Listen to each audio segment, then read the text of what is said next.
José Manuel Sierra Páez, pastor evangélico, nacido el 2 de octubre de 1961 en Venezuela, lleva más de 40 años en el ministerio, con un profundo conocimiento de las Escrituras y dominio del hebreo bíblico.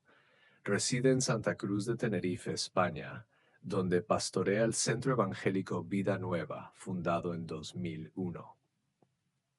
Durante el confinamiento de 2020, alcanzó notoriedad en YouTube con un estudio escatológico de 9 capítulos sobre eventos actuales y futuros a la luz de la Biblia. El Salmo 37 es uno de los salmos más completos y hermosos de la Biblia. Está estructurado como un acróstico, con cada par de versículos comenzando con una letra del alfabeto hebreo. En este salmo, encontramos tanto mandamientos como prohibiciones que nos enseñan a vivir según la voluntad de Dios. Aunque no se refiere específicamente a los 10 mandamientos de Éxodo 20, ofrece 10 principios fundamentales para una vida cristiana correcta. Este salmo aborda temas clave como la justicia, la misericordia, la salvación y el bien, dándonos orientación sobre cómo vivir de manera justa y enfrentar las dificultades con fe. También resalta las cualidades que los creyentes deben cultivar: paciencia, confianza en Dios y esperanza en su justicia, incluso en tiempos de adversidad. Estudiar el Salmo 37 es esencial para quienes desean aplicar los principios cristianos en su vida diaria y comprender cómo vivir conforme a la voluntad de Dios. Pastor, su enseñanza sobre el Salmo 37 fue realmente edificante. La manera en que explicó los principios de justicia, misericordia y confianza en Dios me dejó una profunda reflexión. Gracias por compartir con nosotros una guía tan clara y práctica para vivir conforme a la voluntad de Dios, especialmente en tiempos difíciles. Dios le bendiga por tan hermoso mensaje. ¿Sí o no? Casi, ¿no? Vamos a abrir la Biblia, por favor, por el Salmo 37. Aleluya. Gracias al Señor. El jueves también meditamos un poquito acerca del Salmo y estuvimos viendo algunas cosas que vamos a poner ahora ahí en la pantalla. Pero el Salmo 37 es un acróstico. Cada 2 versículos empieza por una letra del alfabeto hebreo, empezando por la primera, la Aleph, terminando por la última, Tav. Cada 2 versículos, así empieza el Salmo. Es un salmo muy completo, 40 versículos. Habla de cosas prácticas. Nos dice el Señor en su palabra cosas que no debemos de hacer y cosas que sí debemos de hacer. No solamente el Salmo contiene prohibiciones, sino también mandamientos a decir: oye, que tienes que hacer esto y esto y esto y esto otro. El mensaje de hoy, aunque está basado en el Salmo 37, yo lo he titulado, y así después lo vais a poder encontrar en internet, los 10 mandamientos del Salmo 37. No son los 10 mandamientos de Éxodo 20, son los 10 mandamientos que vamos a ver en esta tarde del Salmo 37. Pero ahí en la pantalla podemos ver algunos temas que el Salmo 37 nos sugiere, que son muchos, por cierto. Tenemos, no, eso es lo de hoy, sería lo del jueves pasado, ¿vale? Eso es lo de hoy. Hay una listita de temas que nos sugiere el Salmo 37. No hemos tocado todos, evidentemente, pero son temas, todos y cada uno de ellos, muy interesantes. Nos habla de el bien, de la misericordia. Te los estoy dictando para que los vayas escribiendo, aunque están escritos, pasa que no los he encontrado, pero el que busca halla. La justicia, la salvación, la sabiduría, etcétera, etcétera. Son muchísimos temas que nos habla el Salmo 37, y eso lo vimos el jueves, para los que estuvisteis aquí y para los que no estuvisteis. También vimos que el Salmo 37 nos da diferentes características de los creyentes. Hay momentos en que los llama santos, los llama íntegros, los llama pacíficos, los llama justos. En fin, hay diferentes características de la gente que ha depositado y ha puesto su confianza en el Señor. También nos habla de diferentes características de la gente mala. De hecho, hay un texto que dice que hay gente mala. Hay gente que está bajo maldición. Hablamos un poquito el jueves. ¿Qué es eso de las maldiciones? ¿Existen? ¿Se pueden quebrar? ¿Se transmiten? De todo eso hablamos un poquito el jueves, porque también el Salmo 37 nos habla de los que están bendecidos. Así que habla de los que están bendecidos y de los que están bajo alguna maldición. Y pusimos el ejemplo de los cananeos, que eran los nietos o eran descendientes de uno de los hijos de Noé, y cómo Noé maldijo a Canaán, no a Can, su hijo, sino a Canaán, y de la cual vienen toda la raza, todas las naciones de los cananeos, todas las tribus, pueblos que estaban allí, y cómo eran personas que tenían unas características típicas de los cananeos, una promiscuidad sexual terrible, idólatras, agresivos, salvajes realmente. Y todo eso nos lo sugiere el Salmo 37. Y el Salmo 37 también nos ayuda a superar ciertas y determinadas actitudes que, si no las cortamos de raíz, se pueden terminar convirtiendo en algo normal en nuestra vida. Por ejemplo, la envidia. La envidia hay que cortarla de raíz. Los celos, la desconfianza. Dice la Biblia que no tenemos que tener envidia, no tenemos que perder los nervios. Después todo eso lo vamos a ver viendo los versículos. Pero el Salmo 37 es un salmo que también nos ayuda a reaccionar ante lo que nosotros podemos considerar una injusticia. Yo pienso que si yo en esta tarde preguntara ¿cuántos de los que están aquí han sentido que en algún momento se han sentido injustamente tratados?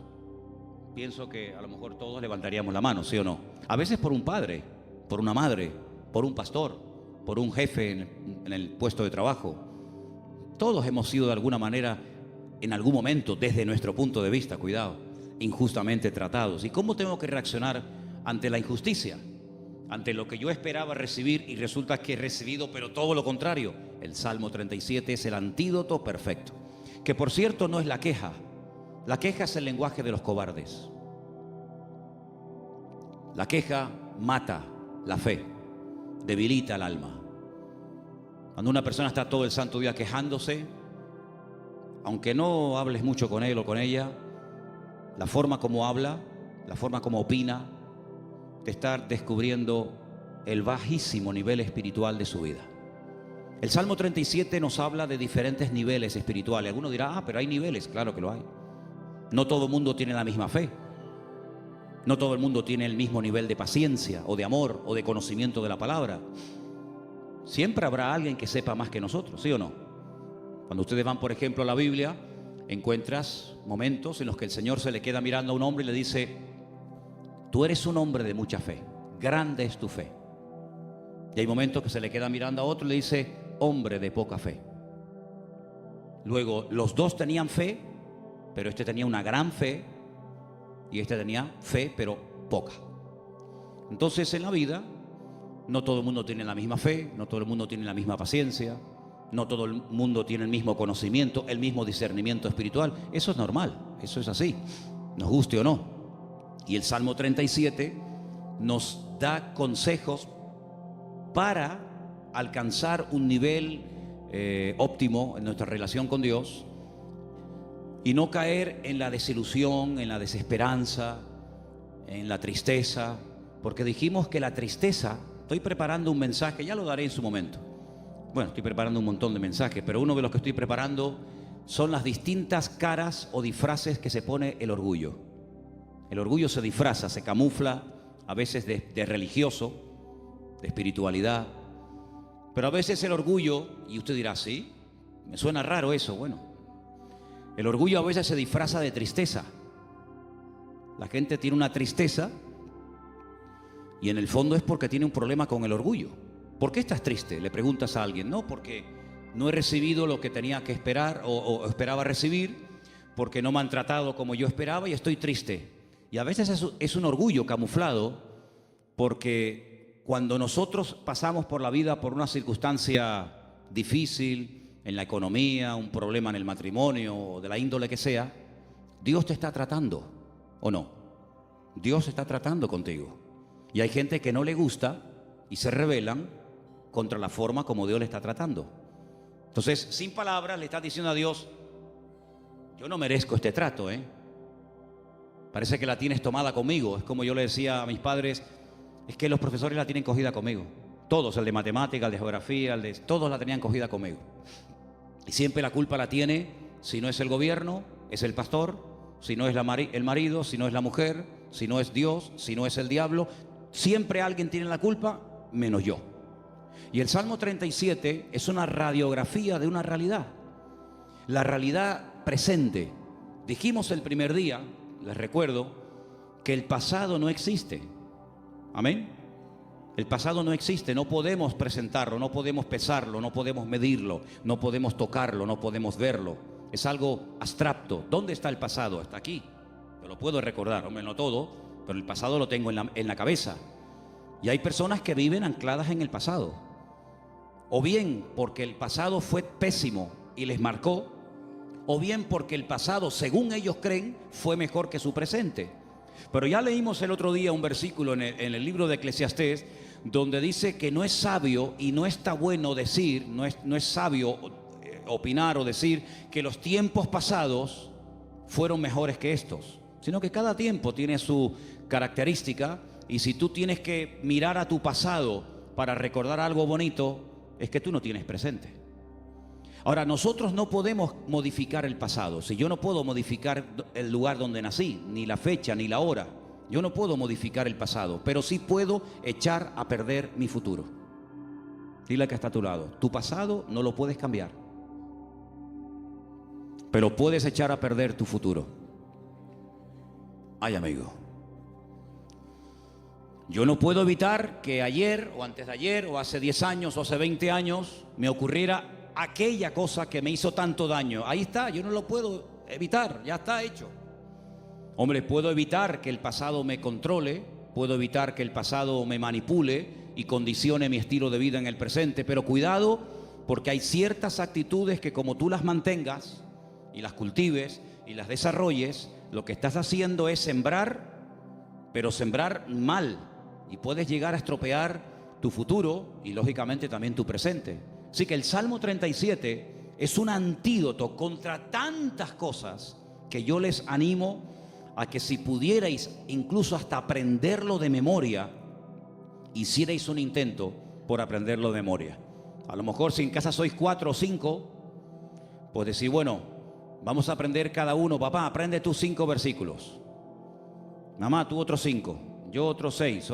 Hasta el perro puede, si tuvieras loro, hasta el loro podría aprender algún texto.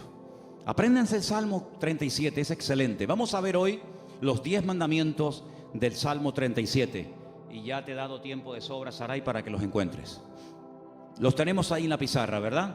Amén, qué bueno, estupendo. Vamos a leerlos todos, los 10 mandamientos del Salmo 37. Después vamos a leerlos en los versículos correspondientes. Primero, fuerte: confía en Dios. Después, con los ojos cerrados, sin mirar a la pizarra, tenemos que repetir los 10, así que vete aprendiéndotelos. Número 1 era: confía en Dios. Segundo, hacer el bien.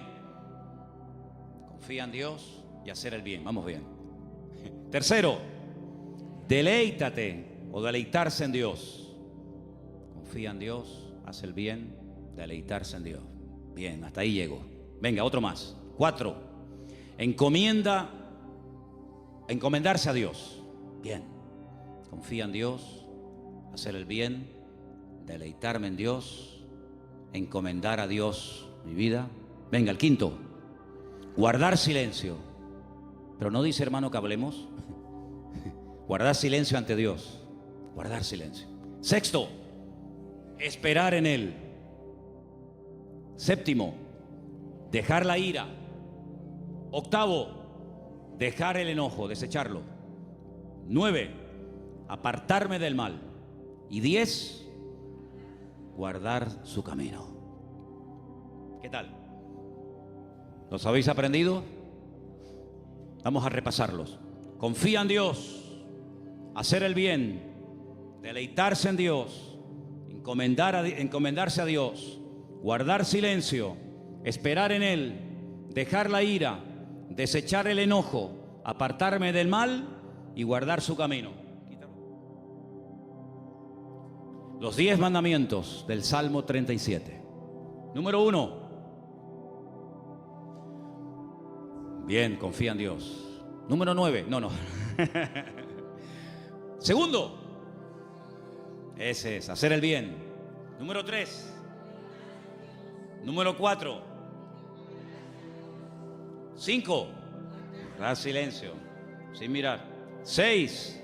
Esperar en Él. 7. 8. 9.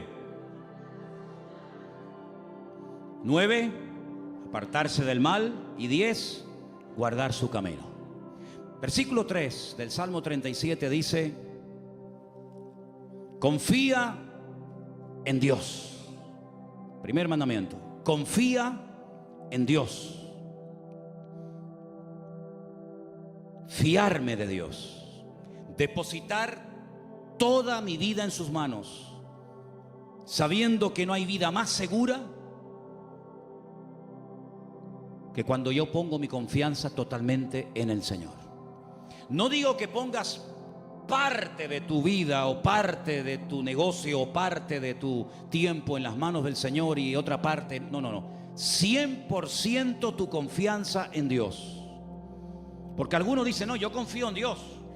Pero cuando se les abre la cartera y se les cae al suelo, tienen la Bonoloto, los ciegos. Hay uno que también es de los discapacitados. Ese, lo conoces, ¿no? Ese. ¿Qué más hay? Rasca. No, yo confío en Dios. Ya te veo. Ay, amigo. Pero por la mañana se levantan y leen el horóscopo. Pero claro, depende si compras el día o compras el diario de avisos o compras, depende de qué periódico compres, te dirá una cosa, te dirá otra. ¿Confiamos en Dios 100% o no? ¿Se puede uno fiar de ese Dios? ¿Ha dado pruebas históricas a lo largo del tiempo que se puede uno fiar de Él? ¿Que no te va a fallar? Dice la Biblia, hay centenares de versículos, pero uno de ellos dice: aunque tu padre y tu madre te abandonen, yo nunca te abandonaré. Nunca, jamás. ¿Puede un padre y una madre abandonar a un hijo? Bueno, no será la primera ni la última, lamentablemente. Ha ocurrido. Pero Dios jamás te abandonará. Nunca te abandonará. Tú a Él sí, puede ser, pero Él a ti jamás. Dice que nos agarra, nos toma de la mano derecha y nos dice: no temas, yo estoy contigo, yo te ayudo. Por lo tanto, Él ha dado millones de demostraciones a lo largo del tiempo, no solamente a otros pueblos y a otras naciones y a otras iglesias y a otros hermanos, sino a nosotros mismos, de que podemos confiar 100% en nuestro Dios. Y cuando mi vida está 100% en sus manos, el temor no tiene cabida. La inseguridad, la queja, la desconfianza. Porque yo me fío de que al haber depositado mi vida en sus manos, Él me va a pastorear, y Él me va a guiar, y Él me va a ayudar en todo momento, lugar y circunstancia. Y si Él permite que yo pase por una situación, digamos, difícil, por una situación que me hace sufrir o llorar, por algo será, aunque no lo entienda.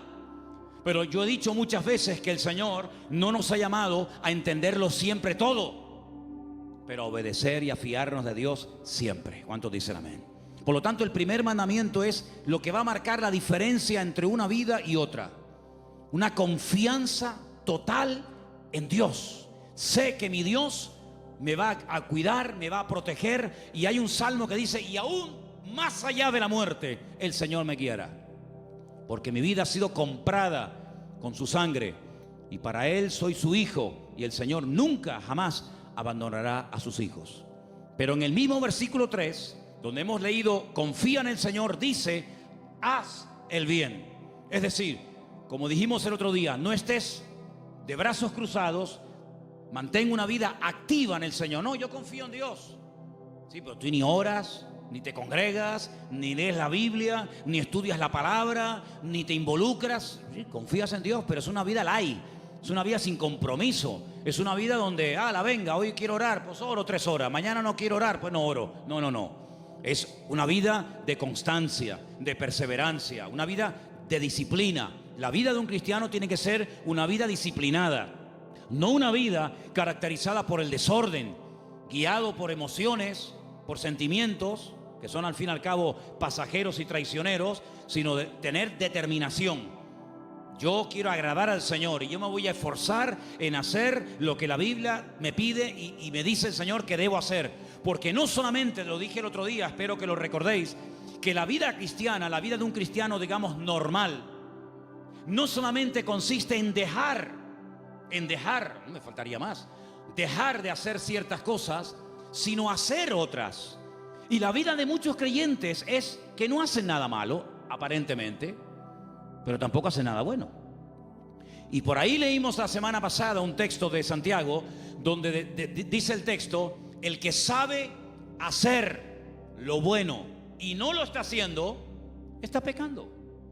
¿Cuántas personas están pecando sin querer? ¿Cuántas personas saben que hay que hacer algo, pero no lo hacen? Por lo tanto, no te jactes ni presumas de que ya no hago cosas malas, porque el que sabe hacer lo bueno y no lo está haciendo, está pecando no por acción, sino por omisión.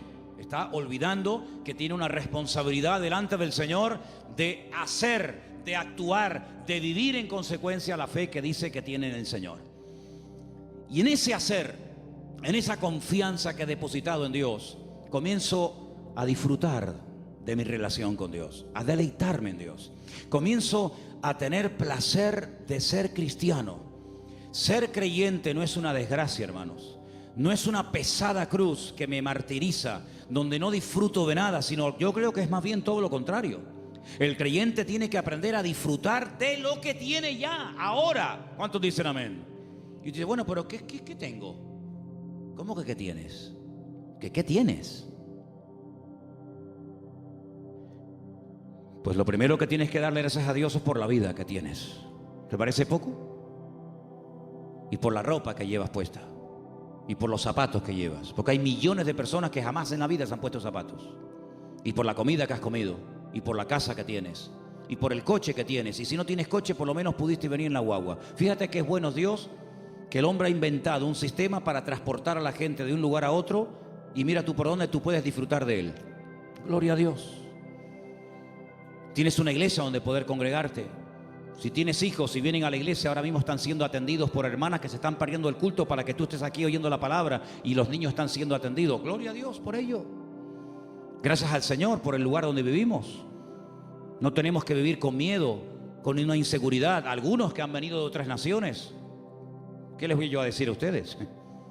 Donde me dicen, no, que va allí, donde yo a las 5 de la tarde todo el mundo como los topos bajo tierra. Todo cerrado, con rejas, con ventanas, con persianas. Uy, por la calle no puedes ir porque va todo el mundo armado y te quitan el reloj y te quitan esto. Aquí a mí nunca me han quitado nada y tengo 55 años, a mí nunca me han robado. A mí nunca me han robado. Cuidado, a ver si ahora me va a pasar que me roben, pero bueno, no pasa nada. Si me roban, ¿sabes por qué me han robado? Porque algo me sobra. Porque no se le puede robar al que no tiene nada. Luego, si te roban algo es porque tienes algo. Ya es un motivo para dar gracias a Dios. Por lo tanto, hermanos, deleitarnos de lo que tenemos. Hay gente que siempre tiene o la pena de lo que perdieron, que tenían y perdieron, o están soñando siempre en algo que quieren tener, que a lo mejor nunca lo tienen, y en vez de disfrutar de lo que tienen ahora, viven o en el pasado o en el futuro, en tierra de nadie. Cuando lo que tienes que disfrutar es de ahora. Dale gracias a Dios por la silla en la que estás sentado. Y si no hacemos un día una prueba, quitamos todas las sillas y los bancos de la iglesia. Y os quedáis como yo mientras yo predico de pie. Y tenéis que estar todo el tiempo en la alabanza de pie, todo el culto de pie. Baños, los vamos a cerrar, no hay baños. Luz, cortamos la luz. Entonces vamos a comenzar a valorar que tenemos un local con luz, con aire acondicionado, con micrófono, con una silla. Gloria al Señor. No hay millones de motivos para darle gracias al Señor, hermanos. Hay cambios y hay milagros que solamente vendrán a nuestras vidas cuando comencemos a dar gracias al Señor por lo que tenemos. ¿Para qué quieres más? ¿Para qué quieres más? Si con lo poco que tienes, según tú, te quejas, si tienes más, te vas a quejar más. Entonces Dios a veces a alguna gente no le da más, porque entonces estarían quejándose más tiempo todavía. Dice la Biblia que un día los discípulos llegaron al Señor y le dijeron: Señor, la gente tiene hambre, viven lejos, el lugar en el que estamos es desierto, no hay comida y ni siquiera tenemos dinero para dar de comer a semejante multitud. Diles que se vayan. Y el Señor le dice: ¿y por qué?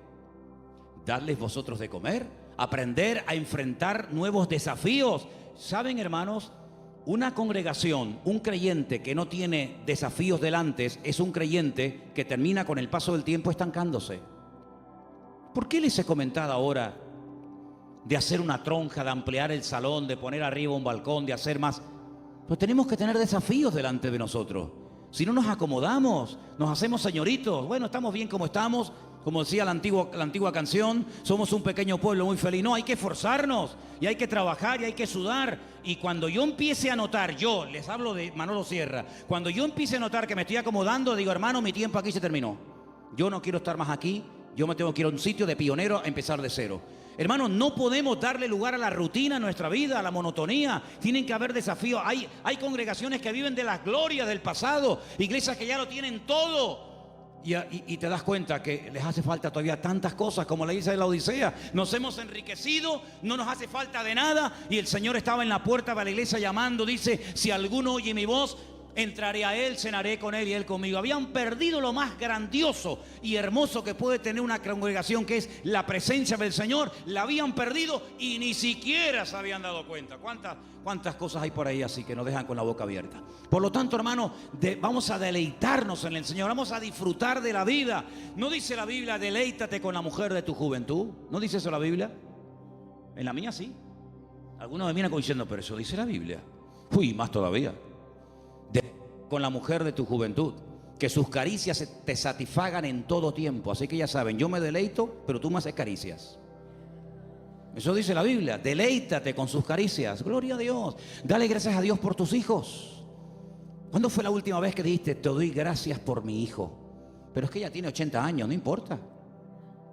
Otros lo perdieron cuando tenía 20. Y el Señor te lo ha dado a ti 40 años. Ay, amigo, dale gracias a Dios por tu madre, por tu padre. Dale gracias a Dios por el pastor que tienes, porque de momento es el único que tiene. Es lo que hay. Dale gracias a Dios por todo lo que tienes cada día. Y cada vez que comas, di: Señor, hoy han muerto 17,000 personas de hambre en el mundo y yo no seré una de ellas. Yo ahora tengo algo para llevarme a la boca. Gloria a Dios. Comenzar a regocijarnos en el Señor. Hermanos, que la gente diga: pero ¿qué tiene esa gente que no se quejan? ¿Qué tenemos? El Dios más grande y más maravilloso que jamás se pueden encontrar por la vida. ¿Cuántos dicen amén? Eso es lo que tenemos. ¡Aleluya! ¡Gloria a Dios! Amén. Pero el quinto mandamiento, el primero era: confía en Dios. El segundo era hacer el bien. El tercero era deleitarme en Dios. El cuarto era encomendar a Dios, poner todo, mi vida, mis negocios, mi futuro, mis planes, todo en las manos del Señor. Pero el quinto es muy bueno. ¿Cuál era? Guarda silencio. Ay, amigo. Ay, amigo. Yo ya les conté una vez. Yo sé que ya se lo conté. Algunos dirán: eso ya lo contaste, sí, pero te lo voy a contar otra vez. En la antigua Grecia se le daba mucha importancia a la oratoria, a hablar en público. De hecho, había escuelas muy famosas que hasta el día de hoy, en marketing y en muchas escuelas, se emplean las técnicas de aquella época, donde los griegos le daban mucha importancia al hablar en público, a perder el miedo escénico, etc. Y había un famoso maestro de una de las escuelas griegas que cobraba por enseñar oratoria, por enseñar a hablar correctamente en público a la gente. Y vino un día un chico y le dijo que quería que este maestro le diera clases. Y el maestro le dijo: a ti te voy a cobrar el doble de lo que le cobra a todos los demás alumnos. Y este dijo: ¿a mí el doble? ¿Por qué? Dice: porque contigo voy a tener el doble de trabajo. Contigo voy a perder mucho tiempo, primeramente, a enseñarte a que te calles. Y cuando aprendas a guardar silencio, es cuando por fin podré comenzar a enseñarte a hablar. Pero quieres comenzar a hablar, y para comenzar a hablar hay que aprender a estar en silencio. ¿Saben que el silencio es algo que se utilizó durante mucho tiempo en algunos lugares como tortura. Poner a una persona en un lugar donde no oía ningún tipo de ruido. Y en algunos casos la gente se terminaba volviendo loca. Pero muchas de las grandes cosas que Dios ha revelado a lo largo de la historia, grandes hombres de Dios, lo ha hecho en la calma, en el silencio. Hay un pasaje muy interesante donde un profeta llamado Elías, un gran hombre de Dios, estaba pasando un momento muy difícil en su vida. Se sentía solo, incomprendido, le pidió a Dios que le quitara la vida. En fin, todo lo que ustedes saben.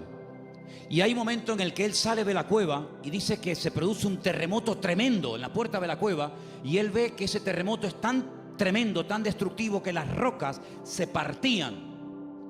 Y había un viento huracanado tremendo y todos los árboles caían. Pero dice, pero Dios no estaba en todo aquello. Él estaba acostumbrado a moverse en el barullo, en el ruido, en el follón, en lo espectacular. Y dice que al final de todo sopló un silbo, un viento suave, una cosa muy suave, muy delicada. Y dice, y el Señor estaba en aquel silbo apacible.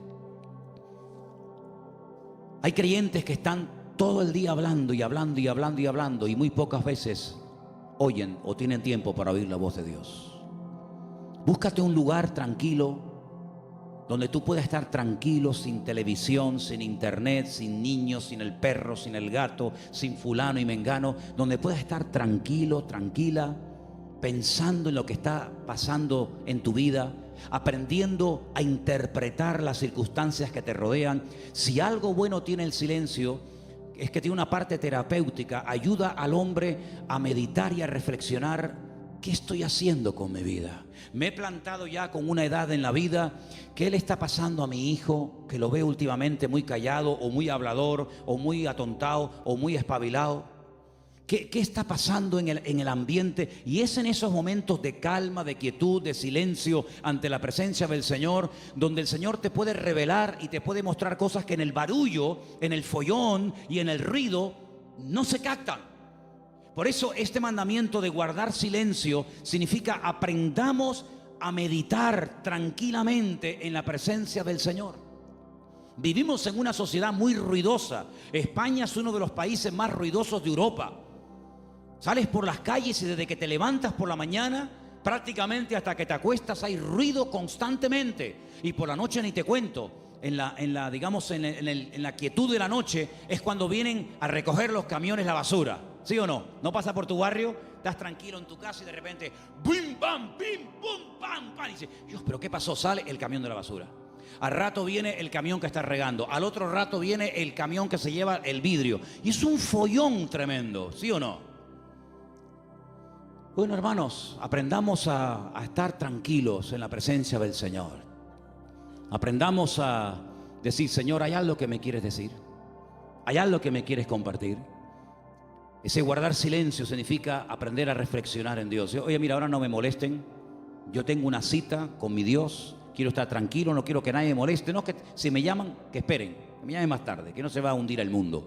Y quiero estar a solas con el Señor, con su palabra.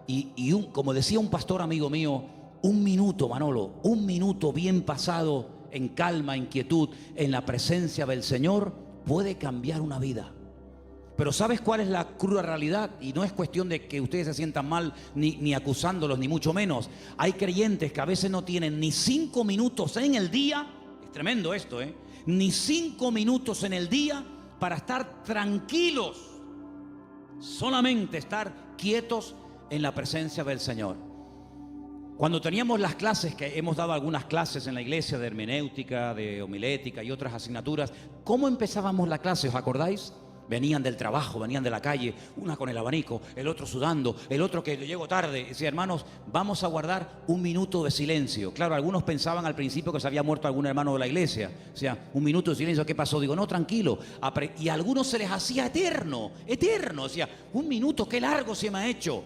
Hermanos, aprendamos a estar quietos en la presencia del Señor, aprender a observar, aprender a interpretar lo que está ocurriendo a nuestro alrededor. El sexto era esperar en Él. ¿Saben que una de las cosas que yo peor llevo en la vida es esperar?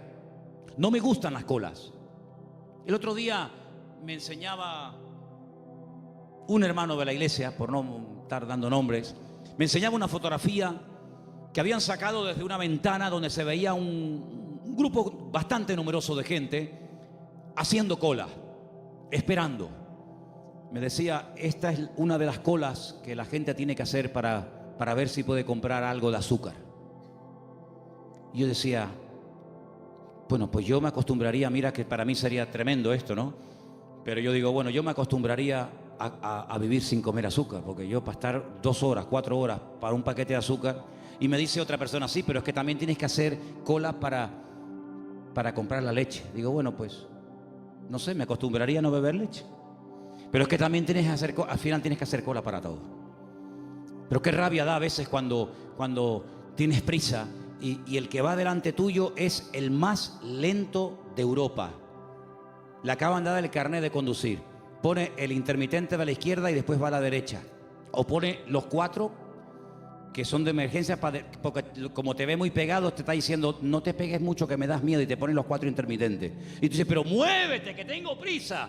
Me acuerdo una vez en Benito Pérez Armas, el semáforo estaba en verde, hermano. De verdad les prometo que el semáforo estaba en verde. Era bajando la antigua cárcel a mano izquierda, que ya entras para el Parque La Granja, ¿sabes dónde les digo, no? Y el semáforo estaba en verde. Y había un coche parado. Y yo le decía, al principio fue una pita suave. Pip. No sé. Después, más prolongada. Al final, saqué la cabeza por la ventana. Digo, pero muévete de una vez, hombre, que está verde. Atontado, que estás atontado. Y sacó la cabeza una señora y me dice, hola, pastor, ¿cómo está, hermano? Y le dije, hola, hermana, hola, dele, hermanita, dele, vamos, vamos. Ah, qué vergüenza, ¿no? Si hubiera sido oveja en vez de pastor, me hubiera cambiado de iglesia, para que no me diera. Bueno, son cosas que pasan, ¿no? Soy humano como cualquiera de ustedes. Así que, hermanos, aprender a esperar en la vida se hace a veces complicado, ¿verdad? Pero es importante y fundamental aprender a esperar en Dios, no tener prisas. Porque, ¿saben? He descubierto que Dios no tiene prisas. ¿Cuántos dicen amén?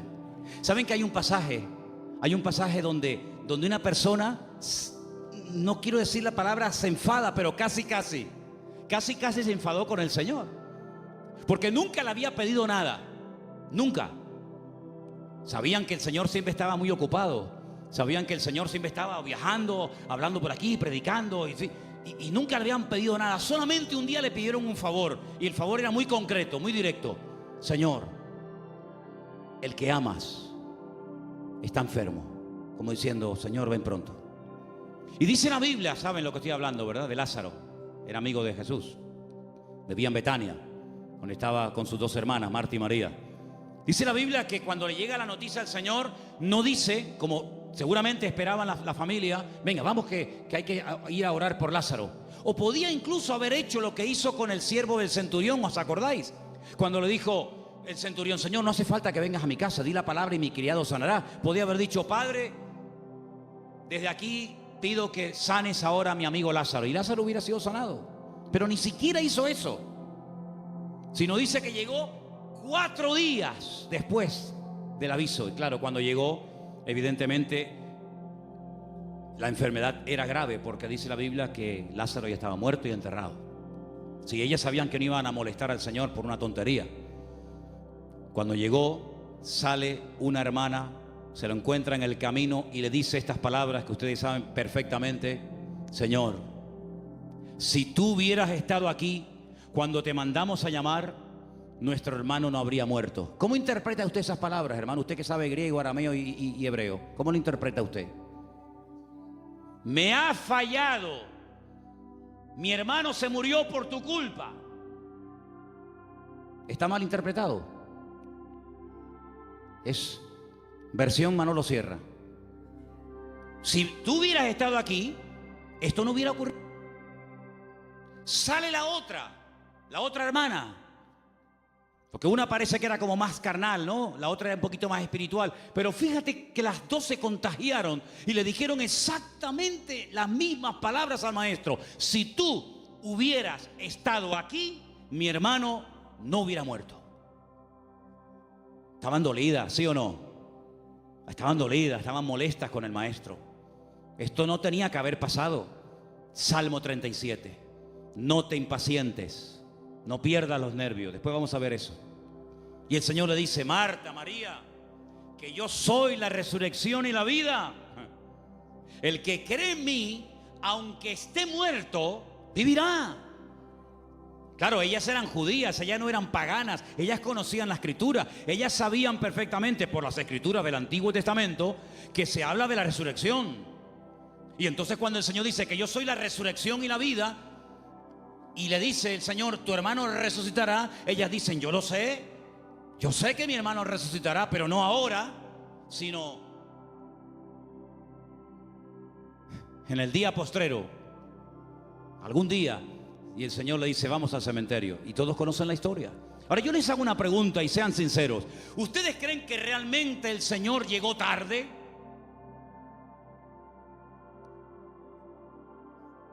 El Señor nunca llega tarde a ninguna casa, a ninguna familia. El Señor siempre llega cuando tiene que llegar. Siempre. Es que si esto hubiera ocurrido media hora antes, sí, pero ocurrió así. El Señor lo quiso así. Y ya está. El Señor llegó cuando, humanamente hablando, según ustedes, ya no hay nada que hacer. Y hay situaciones, escucha bien esto, hermano, porque cuanto antes lo aprendan, algunos, unos más que otros, mejor. Hay situaciones que Dios permite, escucha bien, que Dios permite que lleguen hasta el final. Cuando ya, humanamente hablando, no hay ninguna posibilidad de cambio. Y el Señor lo permite. Hay otras que no. Hay otras que dicen, no, vamos a hacer esto ahora. Pero hay otras que dicen, tranquilo, lo va a hacer, pero no ahora. No cuando tú quieras, sino cuando yo quiera y como yo quiera. Y cuando llega al cementerio, hace uno de los milagros más espectaculares que el Señor hizo a lo largo de su ministerio. Levantar a un muerto que hacía 4 días que estaba enterrado. Eso no lo había hecho nunca. Había resucitado personas que estaban aún calientes. ¿Se acuerdan? La hija de Jairo. Cuando llegó, dice, acaba de morir. Luego, si la tocabas, la niña estaba caliente. Acaba de morir, pero estaba muerta. Pero el Señor la resucitó. Había otros casos donde dice la Biblia que lo llevaban en la caja para enterrarlo. Y bueno, los judíos entierran a la gente el mismo día que muere. Por lo tanto, no hacía ni 24 horas que había muerto. Pero nunca el Señor había llegado tan lejos. Nunca el Señor había hecho un milagro de una resurrección después de 4 días. Si ustedes van a Israel, si ustedes han ido a Jerusalén alguna vez conmigo, ustedes van a ver que en todos los cementerios judíos hay una abertura, como una ventana, que es por donde se cree que al tercer día se va el alma. Y ya es como demasiado tarde, ya no hay escapatoria. A los 3 días, a las 72 horas, se va el alma y ya se fue. ¿Cuándo llegó el Señor? Al 4.º día. Cuando ya no había ninguna posibilidad, según la tradición, según la medicina, de levantar a un muerto, es cuando llegó el Señor. No podía el Señor haber llegado el primer día antes de que muriera así, pero hubiera sido una sanidad más de tantas. Pero el Señor quería hacer algo especial, porque amaba tanto a Lázaro, que si hubiera llegado a la media hora o a los 10 minutos de haber recibido el llamado, hubiera sido una sanidad. Y Lázaro podía haber dicho, el Señor me sanó cuando yo estuve enfermo. Pero yo te amo tanto, Lázaro, que no te voy a sanar, te voy a resucitar. Y eres la única persona en toda la historia de la humanidad que yo resucité al 4.º día. Entonces no te das cuenta, hermano y hermana, que a veces hay situaciones como que tú dices, pero ¿dónde va a terminar todo esto? ¿Pero hasta cuándo va a llegar esto? Es por el amor tan grande que Dios te tiene, para que no sea una cosita más que puede pasar desapercibida, o que incluso algún incrédulo diga, bueno, sería casualidad. No, va a llegar al límite, al extremo, cuando ya no hay ninguna posibilidad de cambio, de mejoría o de perfeccionamiento, cuando el Señor va a llegar y va a decir, ahora para que la gente diga, esto era para la gloria del Señor. ¿Cuántos dicen amén? Aleluya. Así que tranquilo, no te precipites. Amén. Hay 4 prohibiciones antes de seguir con la lista de los mandamientos. Hay 4 prohibiciones, las voy a leer rápidamente. 4 cosas que el Salmo dice que no tenemos que hacer. Yo las voy a leer y tú te vas a preguntar a ti mismo si la estás haciendo. La primera está en el versículo 1. Salmo 37:1. No te impacientes a causa de los malignos. No te impacientes. No pierdas la paz. Tranquilo, relájate. Dile a que está a tu lado, relájate. Tranquilo.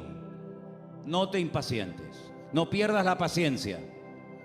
Número 2, en el mismo texto, ni tengas envidia de los que hacen iniquidad. Así que ni impacientarme, ni tener envidia. Jamás. Ni una cosa ni otra. Versículo 7. No alterarme.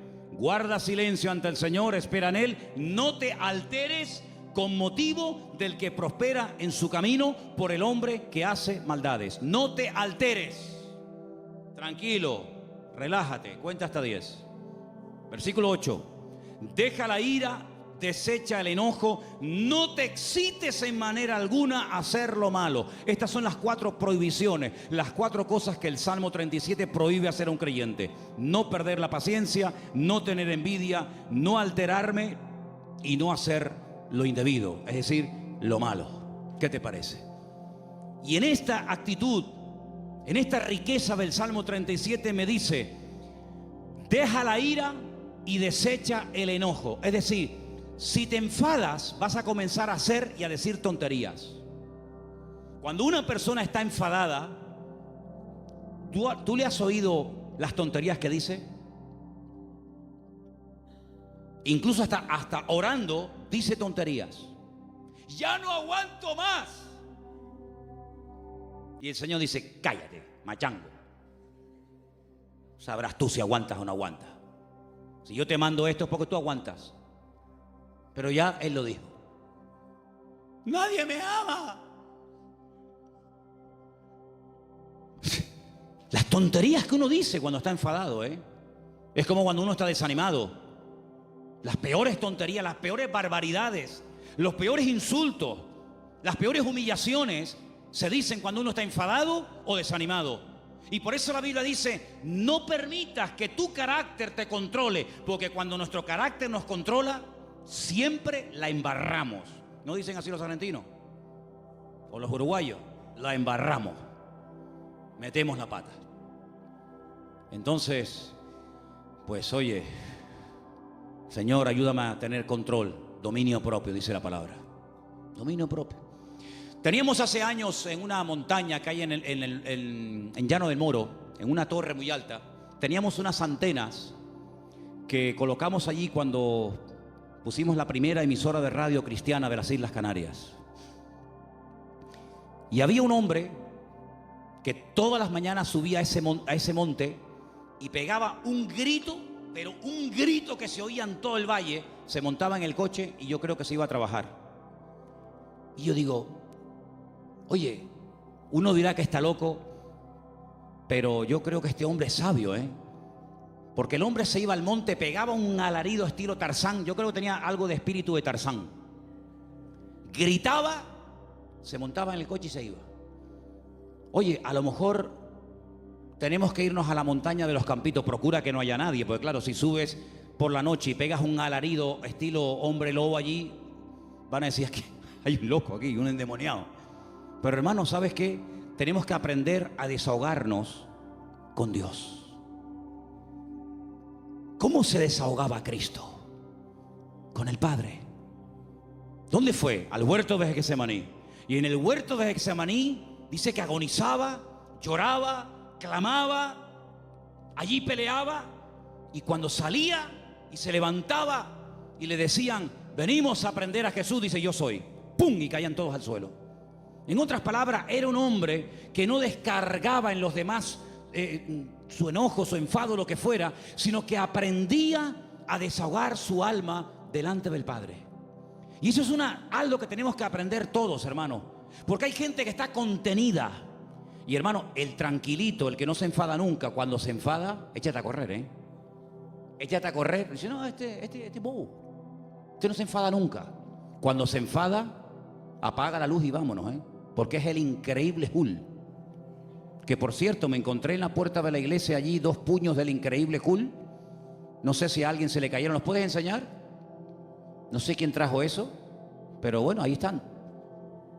Yo dije el otro día, y según el Salmo 37 y otros, hay 2 vías de escape, 2 válvulas de escape que Dios ha puesto en el ser humano que tiene que usarlas. Una es el llanto y otra es la risa.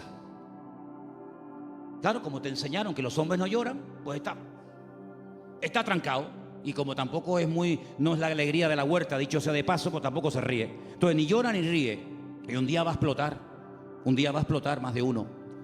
Pero aprende a reírte en el Señor. Aprende a llorar en la presencia del Señor. No dice la Biblia, bienaventurados los que no se ríen, bienaventurados los que no lloran. ¿Lo habéis leído alguna vez? Yo tampoco. Bienaventurados los que lloran, dice la Biblia. Pues llora, mija, llora. Llora delante del Señor. Llora, hermano y hermana, delante del Señor. Señor, lloro de esto, lloro por aquello, lloro por tal, lloro por cual. Y te aseguro que tu alma se va a descargar, se va a desahogar. Y cuando salga, vas a salir con las fuerzas renovadas. Vas a salir levantado por el Señor. Vas a salir bendecido. Pero no vivas una vida hermética, trancada, porque ni Cristo vivió así. Él dice la Biblia que se quebrantó y lloró y sudó grandes gotas de sangre. Y se desahogó delante del Padre. Ahora, ¿qué hace la gente? Se desahoga con una botella de vino en la mano. Se desahoga metiéndose un pico de heroína. Se desahoga haciendo no sé qué y no sé cuánto, echándole la bronca a la mujer, al hijo, pegándole una paliza al otro. No, esas no son las formas. Esos son los métodos mundanos. La forma de Dios es que aprendas a ir a la presencia del Señor y abrir tu corazón y decirle, Señor, no aguanto más. Y en la Biblia encontramos grandísimos hombres de Dios que lloraron a gritos, dice la Biblia. Sí, a gritos lloraron. ¿Quién? José. Lo dije el otro día cuando compartía de este mismo salmo. Dice que ya no... Léalo, textualmente lo estoy citando. Ya no podía contenerse más. Ya llegó al límite. Oye, me venden mis hermanos. Les pido por favor que se apiaden de mí, que me saquen de este pozo, que tenía que haber escorpiones y serpientes. No me hacen ni caso. Me quitan las prendas, me llevan desnudo a Egipto. ¿Yo qué pinto en Egipto? Un país de idolatría, un país de una promiscuidad terrible, de idolatría por todos lados. De repente llega allí, no sabe hablar el idioma, desnudo, lo compran como esclavo. De ser el niño bonito y amado del Padre, pasa a ser un esclavo, un sirviente, sin derechos, tratado al trancazo, por querer vivir una vida recta y honesta y santa delante del Señor. Lo acusan de algo que él nunca había hecho. ¡Pum! A la cárcel, sin comérselo ni bebérselo, ahora en la cárcel. Allí con delincuentes, con asesinos, con violadores, con lo peor. Y ahora, ¿y cuándo voy a salir yo de aquí? Yo qué sé, no tengo abogado, yo ni siquiera sé expresarme en el idioma de este país. Cuando sale de allí, Dios lo levanta, lo bendice, lo prospera. Y cuando ve venir a sus hermanos, no permitió que la ira, que el enojo, que la rabia dijera, ahora que tengo poder. Porque cuántas veces yo he dicho de este mismo púlpito, si quieres conocer a un hombre de verdad, si quieres conocer a un pastor de verdad, si quieres conocer a una persona de verdad, dale poder y dale dinero. Claro, el coleta, el otro que, en fin, y el otro, es muy fácil criticar lo que hacen los demás, que yo no defiendo a nadie, ahí me da igual, para mí son todos iguales. Pero hermano, cuando alguien suba allá arriba, da igual si es un cargo poderoso en la política, en el deporte o donde sea, dale dinero, que mueva millones. Dale poder. Y espera a ver si no se corrompe. Porque es muy difícil llegar a esos niveles, moviendo centenares y miles de millones. Que tenga la cabeza bien amueblada. Ay, amigo, José ahora tiene poder. Es el hombre más poderoso de la tierra después de Faraón. No se mueve ni una hoja sin su permiso. Faraón dice, no, a mí no vengan, vayan a él. Él es el que organiza el país, él es el ministro de Hacienda, él es el ministro de Economía, él es el que administra, a mí no me den la paliza, vayan a él. Delegó todo en José. Ahora tiene poder, ahora tiene autoridad, ahora tiene dinero, ahora tiene sirviente. Ahora hasta Potifar, Aquel que lo compró ahora tiene que venir y postrarse delante de él. La mujer de Potifar, ven para acá. Ahora él podía haber dicho, ahora os vais a enterar lo que vale un peine, amigo. Ahora vienen los hermanos. Y él podía haber dicho, lo van a pasar canutas, como me le hicisteis pagar a mí. Dice que llegó un momento, viendo a sus hermanos, que ya no podía aguantar más. Y empezó a llorar a gritos. Cuando los hermanos ven a aquel llorando, le dice, yo soy vuestro hermano José, ¿sabes? No tengáis miedo. No me mandasteis vosotros a Egipto. Fue Dios el que me mandó aquí. Pasa que a mí me tocó el primero, pero al final todos van a tener que venir aquí.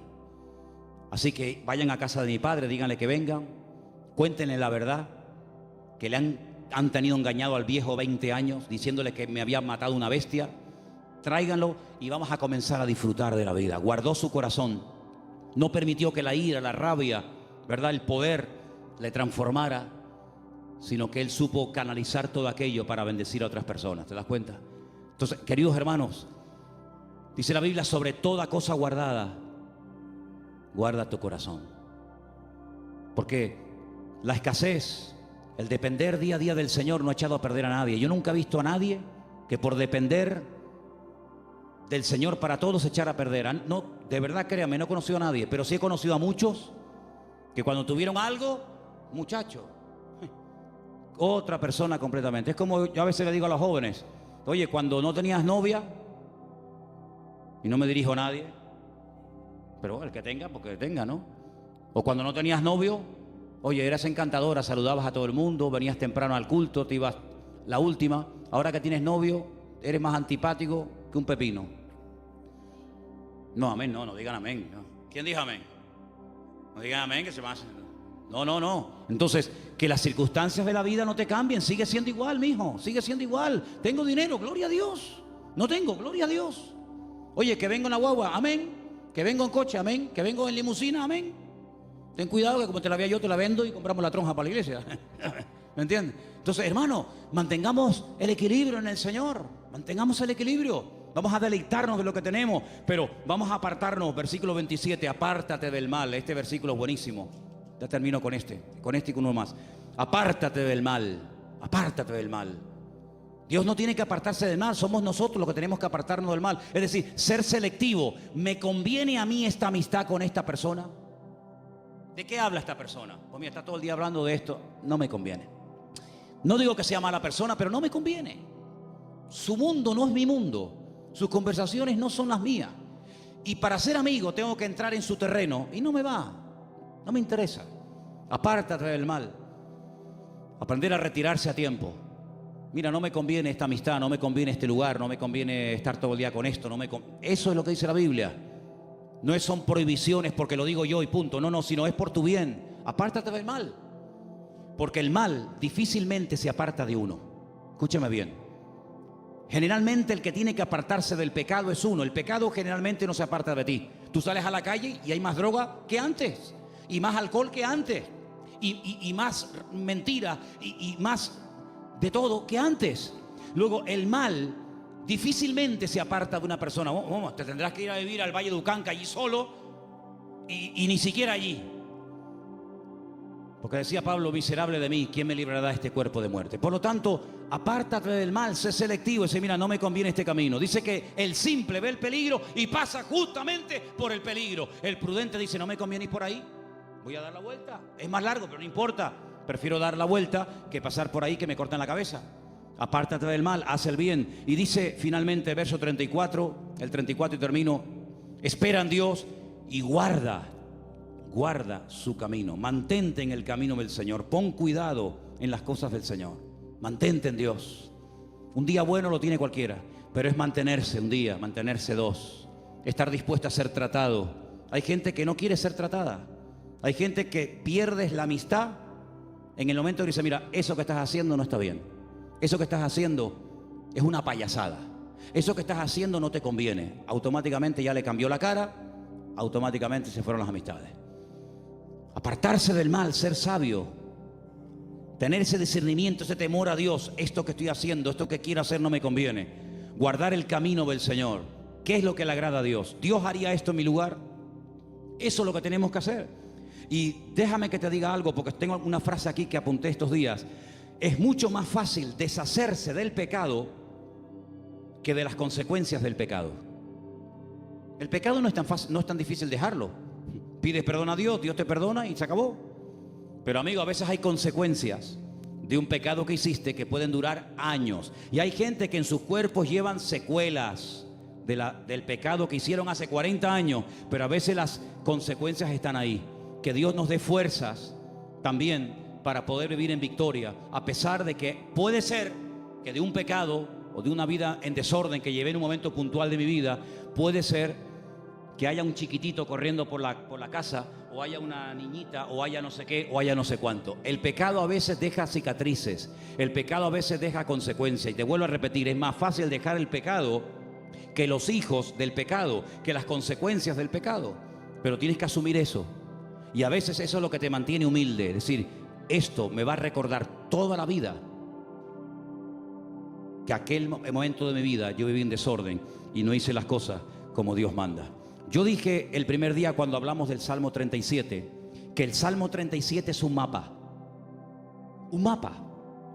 Pero mira, y piensa en esto que te voy a decir ahora. El mejor mapa del mundo, el más completo, el más bonito, a todo color, con todos los detallitos y las medidas y los ríos y las montañas, el mejor mapa del mundo no nos sirve para nada si yo no sé dónde estoy.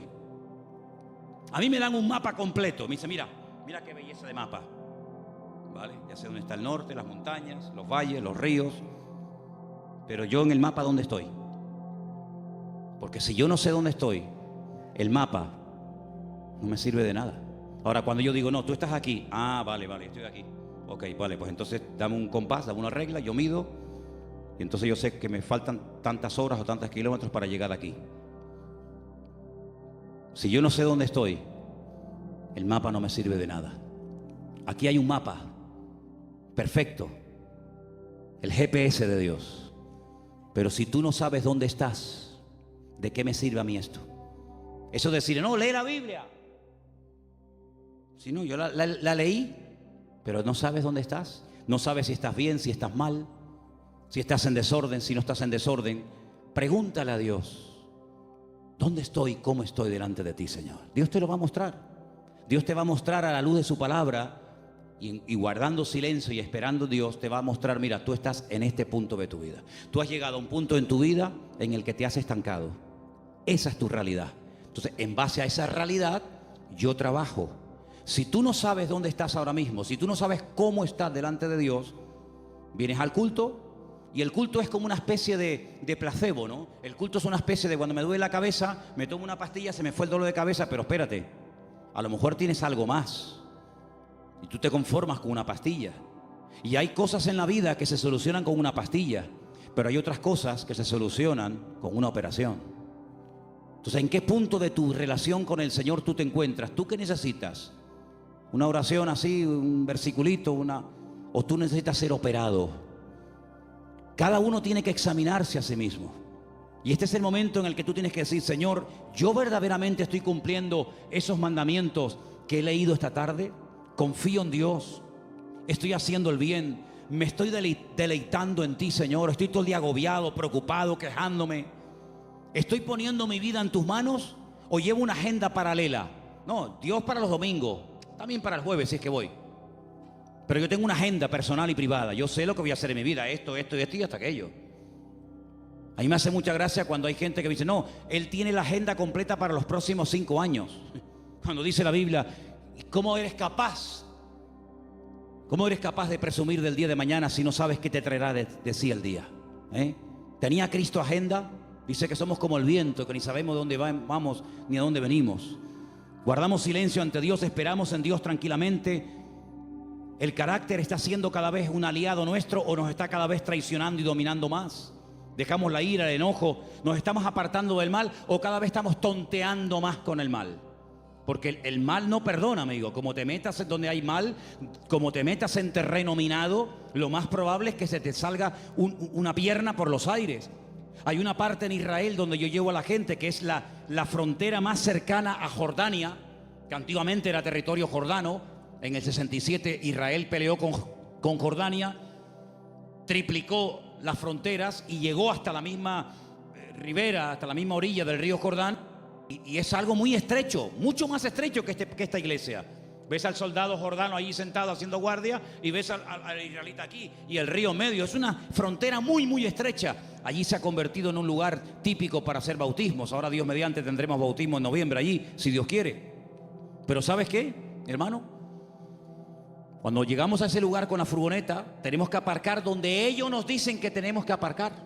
Porque los jordanos, cuando se fueron, dejaron todo aquel terreno en represalia por haberlo perdido, todo lleno de minas, todo lleno de minas, miles y miles de minas. Entonces han puesto unas alambradas con unos carteles escritos en diferentes idiomas: no se salgan del camino, no entren aquí, no entren por allá. Y tú, si vas en línea recta y aparca, no hay ningún problema. El que se va a bautizar vuelve. Pero si alguien se quiere ir con el Señor antes de tiempo, dice: mira, después de bautizarte, en vez de venir en línea recta, vete por allí y ya te vas de paso ya con el Señor. Es un terreno minado. El que entra se juega la vida, amigo. El mundo está lleno de minas. Tu barrio donde tú vives está lleno de minas por todos lados. Y el diablo te dice: no pasa nada, otros han pasado y no han muerto, pasa tú también. ¡Pum! Y el simple va. Entonces, apartarnos del mal. Decir: yo le veo las orejas al lobo, no le veo todavía el cuerpo, pero le veo las orejitas asomando por la valla, pues entonces me doy la vuelta y me voy. Eso no es ser cobarde, eso es ser valiente. Porque hay que ser más valiente para salir corriendo ante el peligro que ser un osado y enfrentarse al enemigo así a cara descubierta que te parte en la cara. Y finalmente dice: guarda su camino. Cierra tus ojos en esta tarde, hermano. Son estos 10 mandamientos. Apréndetelos de memoria. Escríbelos ahí en una hoja, ponlos en la Biblia. Cuando te levantes mañana por la mañana, dilos en alta voz. A lo largo del día, ponlos ahí en el tablero del coche o en el espejo de tu habitación, o te estés afeitando, lavando. Ponlos en la mesilla de noche cuando te acuestes. Confía en Dios, hacer el bien, deleitarme en Dios, encomendar a Dios el camino, guardar silencio ante Él, esperar en Dios, dejar la ira, desechar el enojo, apartarme del mal, guardar su camino. Mañana otra vez, pasado otra vez. Y estas verdades van penetrando en tu vida. Y en cuestión de varias semanas, de varios meses, de poco tiempo, tú vas a notar que hay algo en tu vida que comienza a cambiar. Comienza a cambiar. Ahí tienes 10 consejos prácticos, 10 mandamientos de la palabra para vivir una vida victoriosa en Dios. Señor, en esta tarde te damos gracias por este precioso salmo.